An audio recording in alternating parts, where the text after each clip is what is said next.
m'intéresse à l'expérience du visiteur dans les maisons de musée et j'aborde cette question d'un point de vue philosophique.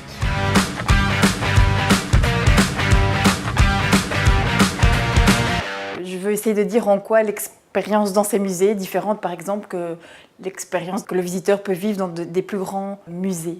Mon grand-père était conservateur de musées et donc j'ai toujours passé énormément de temps dans toutes sortes de musées, des musées de sciences naturelles, des musées d'art, des maisons musées. Et j'ai toujours trouvé que dans les maisons de musées, il se passait quelque chose de différent. Et j'ai une affection particulière pour ces musées. Et j'ai eu envie de mettre des mots sur cette expérience particulière, d'essayer de comprendre ce qui se passait. Et donc ma formation en philosophie me donne des outils conceptuels pour essayer d'aborder cette expérience. On ouvre beaucoup de nouveaux musées, des grands musées très impressionnants. Mais il existe toute une série de plus petits musées. Il est important de les préserver. Peut-être d'adapter aussi un petit peu la scénographie qu'il y a dans ces musées. Beaucoup de ces maisons-musées sont nées au 19e siècle et donc étaient, entre guillemets, adaptées à un public du 19e.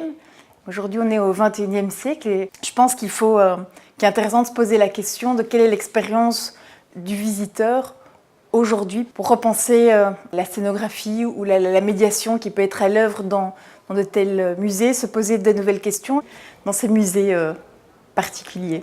J'ai un parcours un peu particulier parce que la philosophie, en fait, c'est une reprise d'études. J'avais d'abord fait une licence en sciences commerciales et financières et j'ai bossé plus ou moins 10 ans dans le secteur financier. Et il y avait quelque chose qui me manquait. Je pense que j'étais un petit peu littéraire contrariée et j'avais envie de trouver vraiment un travail qui me faisait vibrer, dans lequel je puisse vraiment m'investir. Maintenant, ma formation en philosophie m'accompagne tout le temps. Ça fait partie de ma vie.